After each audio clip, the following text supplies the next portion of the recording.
Douglas Murray. Douglas, you've written for many years about Europe's suicidal tendencies, and we've got another example here. In Brussels Parliament, an imam chose to recite a verse from the Quran that explicitly calls on Muslims to kill Jews and to take Jews captive. Now, for the past 10 years, we've seen stories about the exodus of Jews from countries like Belgium, and it's easy to see why with the climate of fear and hostility they face.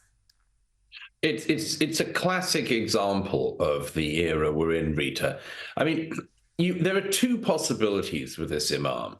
Either the people inviting him had no idea what he was saying, in which case they shouldn't be there and they shouldn't be issuing invitations if they have no idea what their guests are saying, or they knew perfectly well what he was saying, and in that case, they shouldn't be there.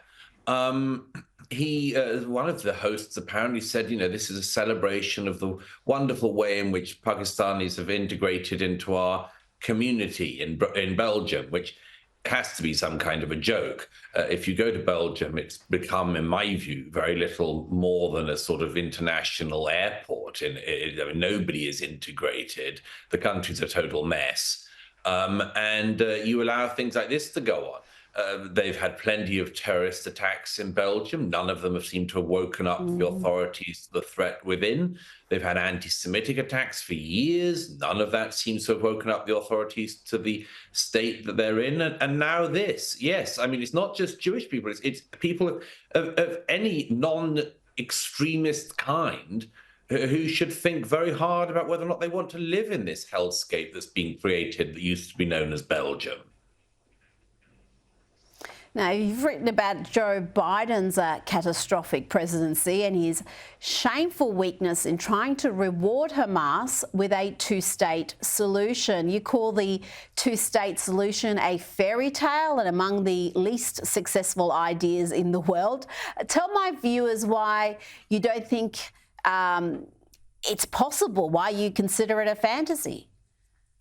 Well, the first thing is that Western politicians keep talking about the two-state solution, have done all my life, as the magical solution to everything that goes wrong in the Middle East. They always have said left and right, conservative, Labour, they all Republican, Democrat.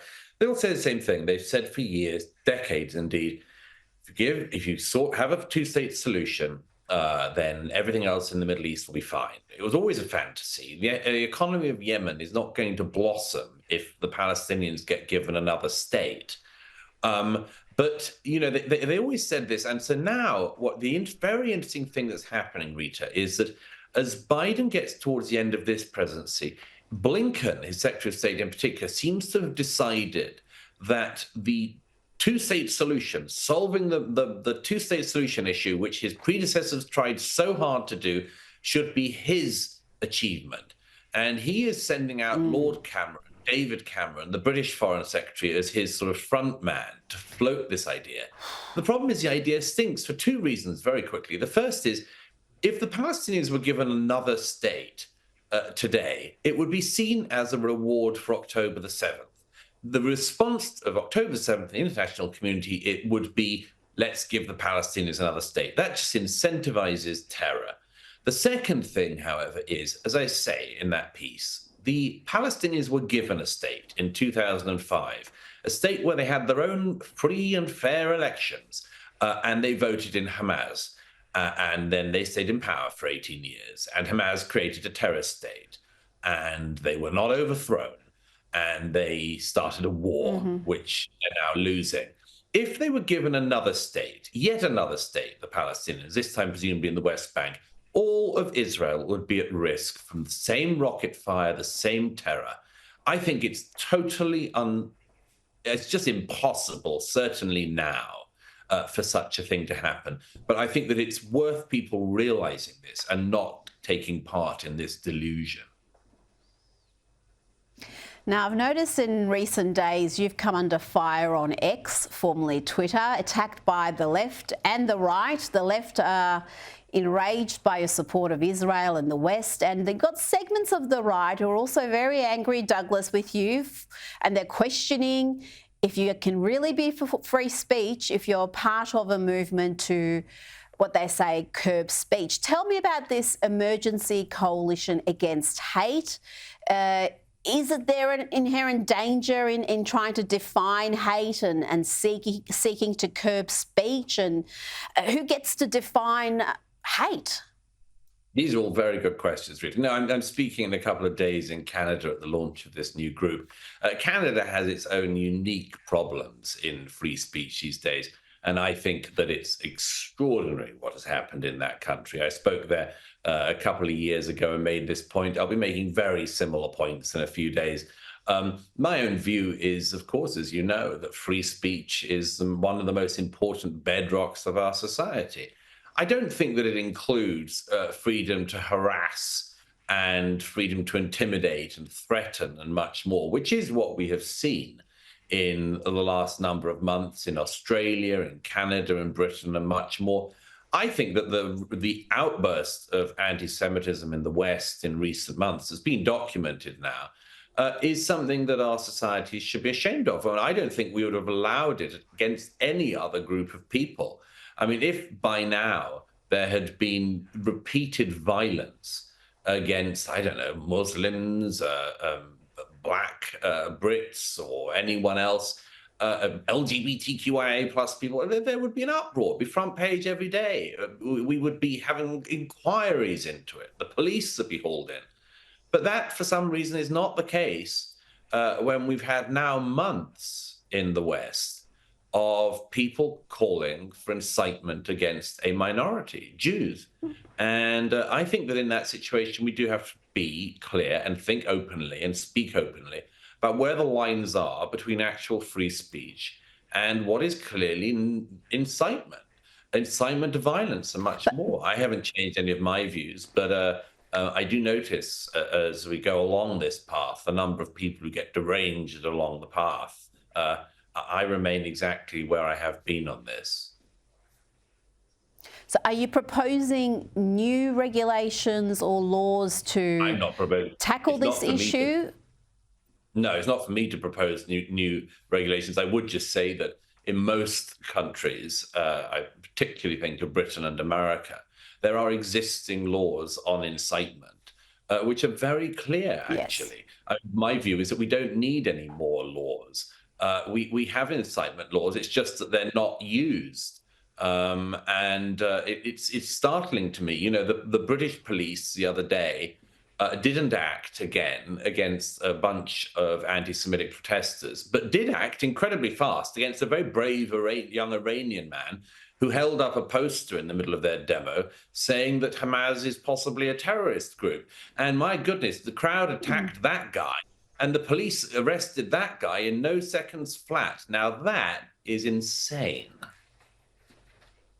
It is, and that footage is shameful. I mean, he was holding up a sign condemning Hamas and he was physically assaulted. They were throwing things at him. Multiple of the peaceful protesters were throwing things at him and the police tackled him, not the people who were assaulting him. Again, it's not the first time we've seen that happen. On a different issue, in Australia at the moment, we are having unprecedented numbers of migrants coming into the country. We're told it's for the greater economic good. It's a message the Brits have had for many years, with authorities telling them, well, if you want to get your pensions, we need mass migration. How else are we going to afford your pensions? But there's multiple new reports coming out showing that, well, perhaps that's not the case. The Centre for Migration Control has a report out showing British taxpayers have spent £36 billion on jobless legal migrants and international students. And at the same time, the Brits are being told that thanks to an ageing population, they're going to have to retire later and possibly for a smaller pension too. It's all very interesting data, Douglas, in the lead up to an election. It's damning, of course, for the Conservative government who promised legal migration in the tens of thousands, which is what it was in the 1990s before Blair opened the gates. They promised to go back to the tens of thousands a year in net migration, and instead we're approaching a million last year in the UK. Of course, most of the people who come, because of the stupid laws that the Conservative Party have had in, instead of prioritizing high-skilled workers, they've prioritized low-skilled workers and students. So, do not pay, particularly low-skilled workers, do not pay their way. They are a drain on the state. They take out more in benefits than they put in taxation, and almost certainly always will. As for the idea that that you need to import workers, you need to import migrants because of the people growing older and all this. I mean, the mad thing about this, as I've pointed out for years, is migrants grow old as well. It's an astonishing fact that evades the politicians. And what that means is that you just have an ever-growing population that needs an ever larger migrant push from below in order to sustain the living standards of the aging population. I think it's a very, very inept set of policies we've had. I've written about them for years. I've explained for years why these policies are so wrong-headed. And I'm afraid it's a failure of mine and others. The governments didn't take notice; they didn't act on it, and so we have societal and economic consequences that are going to affect everyone's grandchildren. It's akin to a pyramid scheme almost, isn't it? Where you just have to keep going. You keep needing to generate that economic activity to pay for the mistakes you've made in the past. Now, finally, I want to ask you about this. I saw this post on X go viral in recent days, highlighting the practice of Arab slavers castrating their male slaves. This shocked social media, but you've written about this in your book, The War on the West. It's incredible how so few of those who are obsessed with slavery and historic racial grievances are completely ignorant of the Arab slave trade and other examples of slavery around the world. How can that be? How can you be so preoccupied with slavery and then be completely ignorant about this? Well, because they're not preoccupied about slavery, are they, Rita? They're preoccupied about being against the West. That's their simple drive.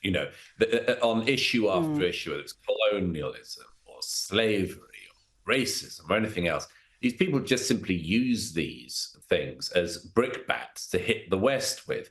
It's no surprise that their so-called research stops at the edges of the West, because they're not interested in critiquing other societies. They're just interested in condemning the West.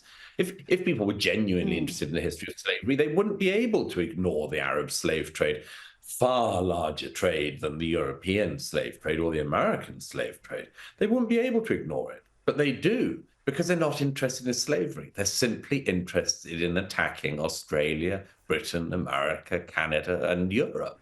And that's their game. And we just have to see whether or not they get to win that game. I would hope not.